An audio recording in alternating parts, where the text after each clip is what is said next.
Hello guys, कैसे हैं आप लोग। उम्मीद है बेहतर होंगे। शिक्षा विभाग की तरफ से बिहार लोक सेवा आयोग TRE 1 के अध्यापक के लिए बहुत बड़ी खबर और बहुत बड़ी मतलब वो कह सकते हैं उनको नोटिस जारी किया गया है और PRS विज्ञप्ति जारी की गई है। उनके लिए क्या कुछ कहा गया है लेटर में, देख लेते हैं। आज के लेटर जो 16 फरवरी 2024 के दिन जारी किया गया, जो मतलब आज के दिन जारी किया गया है। प्रेस विज्ञप्ति में क्या कुछ कहा गया देख लेते हैं जी।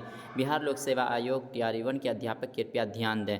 बिहार लोक सेवा आयोग TRE 1 के अधिकांश अध्यापक विद्यालयों में योगदान कर चुके हैं और सभी को माह नवंबर 2023, दिसंबर 2023 एवं जनवरी 2024 का वेतन दिया जा चुका है। किंतु विभाग के पास उपलब्ध आंकड़ों से पता चलता है कि लगभग 1% अध्यापकों का वेतन अभी भी किसी कारण से रुका पड़ा है। ऐसे अध्यापकों से निम्नलिखित अनुरोध है जी। अनुरोध क्या कहा गया है? ख नंबर में बताया गया है कि जो अध्यापक पहले भारत सरकार या राज्य सरकार के किसी भी विभाग में कार्यरत थे तो उनसे अनुरोध है कि वैसे अपनी विरमण की प्रक्रिया पूर्ण करें और अपने प्रान नंबर को स्थानांतरित करने की प्रक्रिया शीघ्र पूरी करें ताकि उनके वेतन दिया जा सके। दूसरा, ख नंबर में क्या कहा गया है? जिन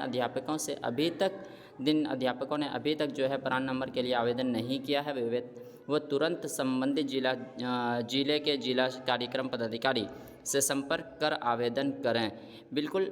और आगे क्या है? उपरोक्त कारणों अथवा अन्य किसी कारणों से किसी अध्यापक को यदि अभी तक वेतन मिलना प्रारंभ नहीं हुआ है तो कृपया विभागीय वेबसाइट जो दिया गया है इस पर जो है लॉगिन करके अपने सभी जानकारी आंकड़े समर्पित करें ताकि विभाग अग्रतर की कार्रवाई कर सके। बिल्कुल ये लेटर जारी किया है कन्हैया श्रीवास्तव की तरफ से लेटर जारी किया गया है कि बिल्कुल के जिनका प्रान नंबर अभी तक जनरेट नहीं हुआ है और वेतन नहीं मिला है, अभी तक उन लोगों को बताया जा रहा है कि 1% ऐसे हैं जिनको अभी तक ये नहीं मिला है। तो वो लोग जो है जाकर प्रान नंबर जनरेट कराएं, प्रान नंबर शिफ्ट कराएं, क्योंकि बहुत लोग जॉब में थे, उनको प्रान नंबर शिफ्ट कराना होगा।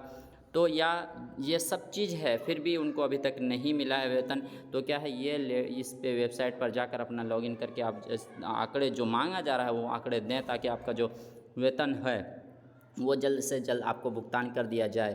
तो फिलहाल यही अपडेट थी। कैसा रहा, जानकारी कैसी रही, खुशखबरी बता दें। और इसी तरह के अपडेट को पाने के लिए MA हैक चैनल को सब्सक्राइब करें और अपने दोस्तों में शेयर करें।